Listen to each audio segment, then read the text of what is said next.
마음을 움직이는 설득 대화법에 대한 주제로 강의를 시작합니다. 네, 반갑습니다. 오늘 저는 여러분들과 설득에 대해서 이야기를 나눌 심지용입니다. 오늘 50분 동안 어떻게 하면 설득을 잘 할 수 있을까? 거절하는 사람들을 어떻게 극복하고 설득할 수 있을까? 이런 주제로 이야기를 나눌 건데요. 좋은 일이 있을 거라고 생각하시면서 시작해 보겠습니다. 자, 제가 매표소에 갔습니다. 버스 타는. 거기서 표를 끊기 위해서 이렇게 줄을 서서 기다리고 있는데 제 앞에 있는 학생이에요. 여러분이 이 학생이라면 어떻게 얘기하면 더 좋을지 한번 생각해 보세요. 이 학생이 매표소 직원에게 이렇게 얘기했습니다. 학생증을 안 가지고 온 거예요. 그런데 학생 할인을 받고 싶은 거죠. 그래서 매표소 직원한테 이렇게 얘기했습니다. 저기요, 제가 학생증 안 가지고 왔는데요. 학생 할인 안 되죠? 매표소 직원이 뭐라고 그랬을까요? 안 됩니다. 그렇게 길게 얘기하지 않았습니다. 매표소 직원분은 네. 아니 거기서 누가 어떤 매표소 직원이 아니 학생 왜 그렇게 의기소침해? 내가 할인되는 방법을 찾아줄 테니까 조금 기다려봐요. 그럴 리가 없잖아요. 바쁘신데. 제가 한번 그 학생을 가르쳐서 다시 한번 거기 매표하러 보내보겠습니다. 제가 학생입니다. 저기요. 제가 학생증을 안 가지고 왔는데요. 학생 할인 부탁드립니다. 차비가 딱 학생 돈밖에 없어서요. 엄청 바뀐 것도 없죠. 그런데 만약에 여러분이 매표소 직원이라고 가정해 보겠습니다. 저 학생증 안 가지고 왔는데요. 학생 할인 좀 부탁드립니다. 제가 돈이 지금 학생 차비밖에 없거든요. 만약에 여러분이 그 매표소 직원이셨으면 학생으로 할인해 주셨을까요? 안 해주셨을까요? 오늘따라 훌륭하신 분들만 오셨습니다. 가끔 안 해주신다는 분들도 있으신데 적어도 절반 이상의 확률은 학생 할인을 받을 수 있었겠죠. 우리가 일상생활 중에도 어떻게 얘기하느냐에 따라서 우리가 원하는 걸 얻기도 하고 못 얻기도 하고 그게 설득입니다. 그래서 설득이라는 건요. 내가 상대에게 말로 원하는 것을 얻는 과정, 이걸 설득 이렇게 얘기합니다. 근데 여기서 이제 우리가 설득을 본론으로 들어가기 전에 중요한 게 있습니다. 상대에게 메시지를 보내는 거죠. 그 상대가 어떤 상태인지 파악하는 게 중요합니다. 예를 한번 들어보죠. 우리가 여러분의 배우자 가족분한테 여보, 아들아, 딸아, 우리 남들은 겨울방학이라고 여기저기 해외여행도 많이도 갔다 왔더만 우리도 여행 좀 가자. 나도 해외여행 가고 싶어. 라고 했을 때 그걸 듣고 있는 여러분의 가족이 어떤 상태인지 원하는 것을 파악하는 것이 첫 번째입니다. 예를 들어서 여러분의 배우자분도 지금 만약에 사업이 잘 안 되신다거나 아니면 지금 명예퇴직 후보에 올라 있으시다거나 한 경우에 여행 가자고 하면 그 여행을 지금 검토할 만큼의 마음의 여유가 없으시겠죠. 그래서 우리가 설득하려고 하는 그 대상이 지금 어떤 욕구를 가지고 있고 어떤 상태인지를 파악하는 것이 설득에 있어서 첫 번째입니다. 자, 그럼 제가 여러분한테 한번 질문해 보겠습니다. 우리가 설득하려고 할 때 만약에요. 우리가 어딘가에 설득하러 갔습니다. 뭔가를 제안합니다. 지나가는 분들한테 제가 죄송한데 제가 지금 지갑을 안 가지고 와서요. 10,000원만 빌려주실 수 있을까요? 실제로 저는 그래 본 적이 있는데요. 10,000원을 선뜻 주는 사람이 많을까요? 안 주는 사람이 더 많을까요? 아까는 좋은 분들이셨는데. 그렇죠. 네. 만약에 우리가 제가 지갑을 안 가지고 왔는데 10,000원만 부탁드려요 했을 때 그래요? 어이구 심지영 씨 인상도 참 좋으니까 10,000원 여기 있습니다. 술술술 하면 제가 하루 30분을 만나면 30만 원 벌 수 있습니다. 대개의 경우는 제안했을 때 이 설득에 거부 반응을 일으키는 경우가 많습니다. 저는 뭔가 제안했을 때 받아들여 주는 경우가 많던데요. 괜찮습니다. 그런 분들은 요거 안 들으시고 하던 대로 계속 하시면 됩니다. 우리가 지금 설득을 공부하고 연습하는 이유는요. 우리가 제안한 대로 받아들여 주지 않기 때문에 뭔가 상대가 거절하기 때문에 그 거절해 올 때 이걸 어떻게 잘 타넘을 수 있을까? 그래서 상대의 마음을 움직일 수 있을까? 그래서 그 움직인 마음으로 우리가 원하는 것을 어떻게 하면 얻을 수 있을까? 가 설득의 관건이죠. 그러면 그 사람들은 왜 우리가 무엇인가를 제안할 때 거절할까요? 여러분은 왜 거절하시죠? 자, 제가 여러분한테 이렇게 해보겠습니다. 다시. 제가 지갑을 안 가지고 왔는데요.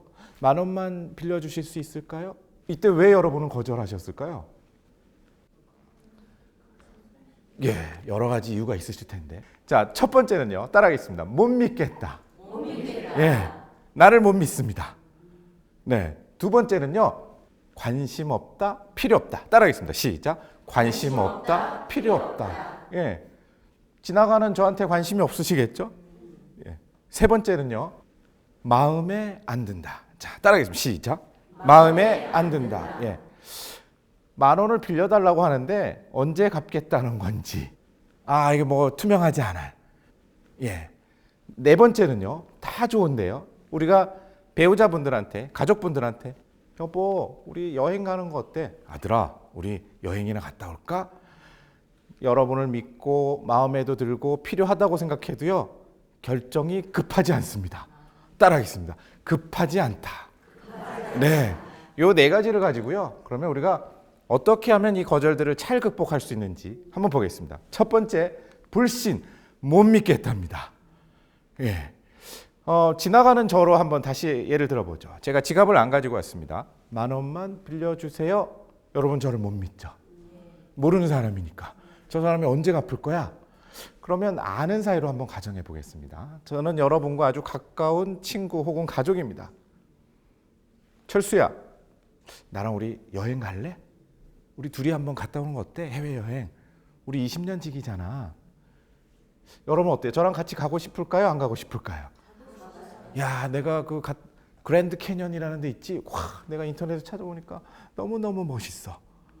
자, 첫째, 저를 못 믿으면, 가까운 사이가 아니면 저를 못 믿겠죠. 근데 가까운 사이여도 못 믿는 경우가 있습니다. 그래서 신뢰라고 하는 건요. 첫 번째는요. 믿을 신이죠. 인간적인 신뢰입니다. 나를 정직하게 생각해야 됩니다. 내가 정직함을 보여줘야 되는 거죠. 또 모르는 사이라면요. 내가 내 이익을 위해서 당신을 악용하지 않아요. 나는 당신에게 충분히 유익한 것을 제안합니다. 이런 인간적인 믿음, 신뢰를 줘야 되는 거죠. 인간적인 신뢰입니다. 두 번째는요. 내가 지금 얘기하는 주제에 대해서 전문성이 있어야 됩니다. 만약에 여러분 가족에게 우리 여행 갈까? 내가 알아보니까 요즘 베트남에 땡땡이라는 데가 굉장히 뜬다는데 와, 거기가 정말 기가 막히대. 이때 가족들이 뭐라고 얘기할까요? 업무적으로 전문성을 의심할 수 있습니다. 베트남 뜨는 거 맞아? 거기 가니까 정말 좋았어? 내가 여행에 대해서 잘 아는 사람이야 라고 증명해낼 수 있으면, 전문성을 보일 수 있으면 더 신뢰합니다. 만약에 여러분이 얘기하는 주제에 대해서 스스로 전문성이 없으면요, 이런 방법을 쓰시면 됩니다. 제3자의 권위를 가져다가 쓰실 수 있습니다. 여행 전문가 심재용 박사에 의하면 땡땡땡이 제일 좋대잖아. 그럼 더 신뢰를 주는 거예요. 그래서 어쨌든 우리를 못 믿는 사람한테는요, 여러분은 첫째, 믿음을 줘야 됩니다. 그래서 따라하시겠습니다. 나를 믿도록 만들어라. 시작. 네. 자, 이제 여러분을 믿습니다. 여러분이 하는 얘기를 믿지도 않으면 설득이 시작도 안 되겠죠. 나를 어떻게 믿게 할 것이냐가 일단은 필요한 거고요. 나를 어떻게 믿게 할 것이냐에서는 나는 정직해요. 나는 내 이익만 생각하지 않고 당신의 이익도 고려하고 있어요. 나는 이 주제에 있어서 당신한테 충분히 얘기할 만한 공부도 했고 경험도 했고 그래요. 저는 오늘 여러분에게 설득을 얘기하고 있습니다. 그래서 자막에 이렇게 싹 나가죠. 예, 저는 전략 커뮤니케이션을 공부했고 세일즈맨을 했고 소금 장수를 했고 선거 컨설턴트를 했고 그래서 그런 분들, 설득이 필요한 분들에게 강의와 컨설팅 등등을 하고 있습니다. 제가 설득을 많이 경험했고 공부했습니다. 이렇게 제 전문성을 상대에게 이렇게 설득합니다. 믿음을 갖게 하기 위한 거죠. 두 번째는요. 여러분이 얘기하는 것에 관심이 없을 수 있습니다. 탈모를 방지해주는 샴푸입니다. 자, 이 샴푸로 머리를 감으시면요. 탈모가 예방됩니다. 필요하세요? 필요 없으세요? 필요한 분도 있고 필요 없으신 분도 있으시겠죠. 탈모 때문에 걱정이신 분들은 선뜻 필요하실 테고 그렇지 않으신 분들은 필요 없겠죠. 그래서요, 우리가 설득하는 거에 두 번째, 필요하지 않다고 생각하는 사람에게 또 관심이 없는 사람에게 관심을 갖도록 불러일으키는 것, 설득에서 너무너무 중요합니다. 관심 없는 사람한테 어떻게 하면 관심을 갖게 할 수 있을까요? 지금 제가 샴푸에 의해서 정답이 나왔습니다. 예를 들어서 지금 여러분한테, 여러분 저녁에 퇴근하셔서요, 머리 꼭 감고 주무셔야 됩니다. 머리 꼭 감으시고, 머리가 기니까 불편하시다고 덜 말리고 주무시면 큰일 나요. 그럼 머리가 빠져서 탈모를 겪을 수 있으시거든요. 그래서 제가 지금부터 탈모를 예방할 수 있는 방법을 알려드리겠습니다. 지금 여러분이 난 탈모 걱정 없는데, 내 머리카락 멀쩡한데, 탈모의 방법에 대해서 관심이 없습니다. 그럼 저는 어떻게 해야 되냐? 여러분이 지금 하고 있던 그 생활 패턴대로 계속 하시다간 탈모 생길걸요? 탈모가 생기면 어떻게 되는지 상상이 되시죠? 라고 여러분한테, 지금 여러분이 나 탈모 아무 걱정 없어, 안정적입니다. 이 안정적인 상황을 불안정하게 해야 됩니다. 탈모 올 수 있어요. 그렇게 가시다가 탈모 왔을 때 어떻게 되는지 상상되시죠? 입니다. 그래서 관심 없다, 필요 없다고 하는 사람한테는요, 1단계 관심을 갖도록, 필요하다고 느끼도록 지금 이 안정적인 상태를요, 불안정하게 만들어야 됩니다. 따라하겠습니다. 상대를 불안정하게 만들어라. 상대를 불안정하게 만들어라. 예. 그럼 어떻게 하면 상대가 지금 불안정해질까? 제가 한번 몇 가지 예로 한번 들어보죠. 첫 번째는요, 두려움을 갖게 하는 겁니다. 제가 지금 예를 들었죠? 예. 여러분, 그렇게 저녁에 퇴근하시고 머리 안 감으시고 감 맞는데 그렇게 바짝 안 말리시고 주무시면요, 머리가 빠질 수 있습니다. 어머, 그럼 탈모 내가 그렇게 감아서는 안 되겠구나. 두려움을 갖게 합니다. 예, 그걸 위협 프레임 이렇게 얘기합니다. 예, 설득하는 데는 감성적인 것들을 가지고 설득하기도 하고 이성적인 것들을 가지고 설득하기도 하는데, 지금은 감성적인 것을 쓰는 방법 중에 하나입니다. 겁을 주는 거죠. 만약에 우리가 가족분들한테 여행 가자고 제안한다고 가정해 보겠습니다. 누구야, 여보, 우리 여행 좀 갔다 오자. 남들은 다 겨울이라고 해외여행 갔다 왔다는데 나도 여행 가고 싶어, 여보. 여행 가고 싶어, 여보. 누구를 위한 여행이죠? 네, 그렇습니다. 중심이 나한테 있습니다. 자, 요걸 어떻게 하면 좀 더 여행 가자고 했을 때 그래, 여행 가자, 긍정적인 답을 이끌어낼 확률이 높아지는지를 한번 볼 건데요. 첫 번째는 두려움을 갖게 합니다. 여보, 내가 이 상태로 계속 가다가 이제 뭐 밥이고 뭐고 난 이제 더 이상 못 살 것 같아. 당신이 알아서 해. 두렵습니다. 내가 여행 가는 거 돈도 들고 시간도 버려야 되지만 갔다 오는 게 낫겠구나. 우리가 아이들한테요, 아이들 키워보신 분 있으시죠? 대부분은 안 키워보신 아주 젊은 분들이 오신 것 같은데, 네. 아이들이 감기에 걸리거나 뭐 했을 때 우리가 약을 먹이죠. 감기약. 예. 약을 잘 안 먹이면 어떻게 하죠? 1단계 너 이거 안 먹으면 혼낼 줄 알아. 두려움을 갖게 하는 겁니다. 네. 두 번째는요, 따라하겠습니다. 혜택을 상상하게 하라. 시작. 예, 첫 번째는 두려움을 줬죠. 너 이거 약 안 먹으면 어떻게 될지 알지?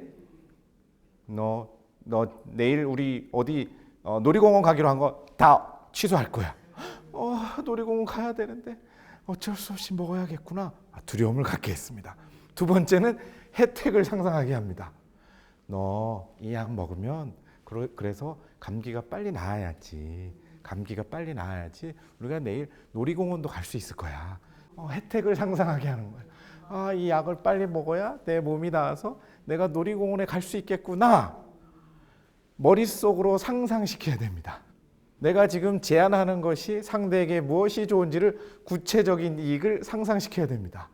가족들한테 여보, 우리도 좀 해외여행 갑시다. 나 정말 힘들어 죽겠어. 나한테 초점이 맞춰져 있습니다.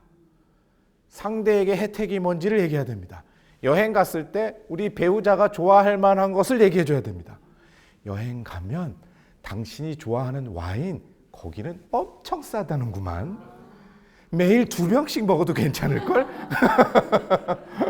여행은 가고 싶지 않아요. 돈도 들고 피곤할 것 같은데 와인을 매일 2병씩 혜택이에요. 우리가 설득하려는 사람이 상대가 정말 좋아하는 게 뭘까를 생각해야 됩니다. 내 제안을 받아들이면 너가 원하는 그것을 얻을 수 있어. 너가 이 제안을 받아들이면 나한테도 유익할 거야. 그 혜택을 머릿속에 상상시키는 겁니다. 다음은요. 이성적으로 설득하는 방법 중에 하나인데요. 구체적으로 숫자를 얘기하는 겁니다. 이건 좀 이성적인 설득입니다. 논리적인 근거를 대는 거죠. 숫자를 여러분이 얘기한다고 생각하시면 쉬운데요. 구체적인 숫자를 얘기해 주는 겁니다. 제가 한번 해보겠습니다. 건강보험심사평가원의 조사에 의하면 탈모로 국민건강보험 혜택을 받은 사람은 23만 1,000명이랍니다.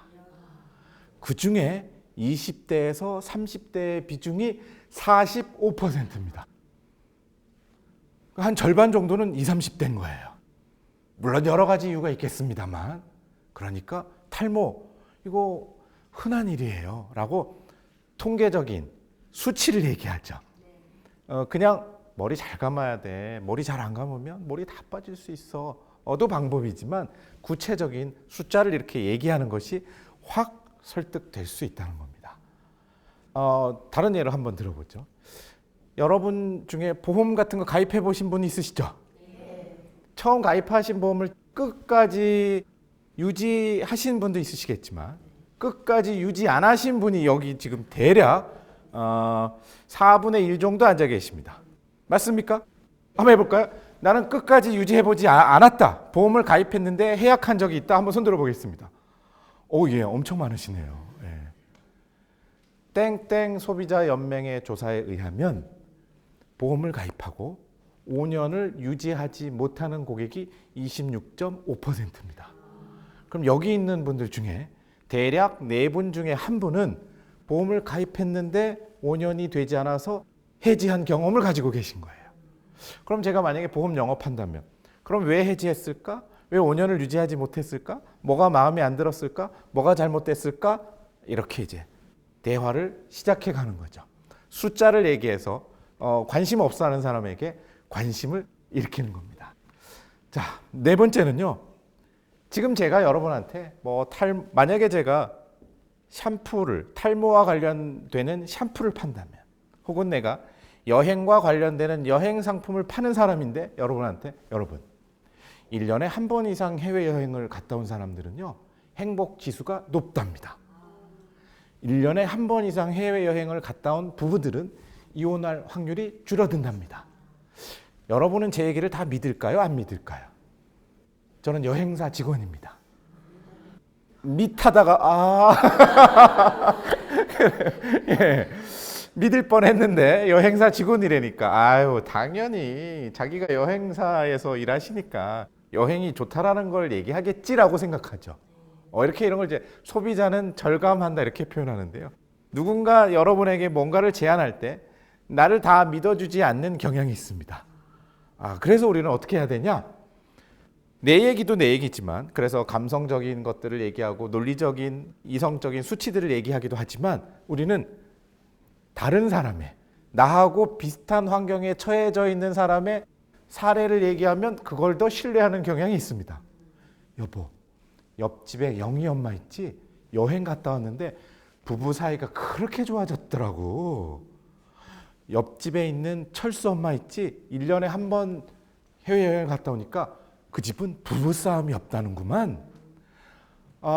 내가 하는 얘기보다 내가 내 얘기를 듣고 있는 상대와 비슷한 상황에 있는 사람의 사례를 들어서 그 사람이 만족했던 그 후기를 얘기해주면 좀 더 설득력이 있습니다.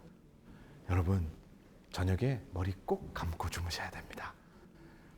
헤어드라이기로 말리셔야 됩니다. 그리고 저도요 예전에는요 머리 잘 안 감고 잘 때는요 머리 밑에 뭐 막 났는데요 제가 3년을 감았더니 머리가 확 좋아졌습니다. 근데 이건 내 얘기잖아요. 다 안 믿는 거예요. 이 사람이 알 법한 너 친구 철수 알지? 철수도 나한테 2년 전에 이 얘기 듣고 머리 싹 감았더니까 지금 엄청 머리가 깨끗해지고 좋아졌어. 비듬도 없어졌대.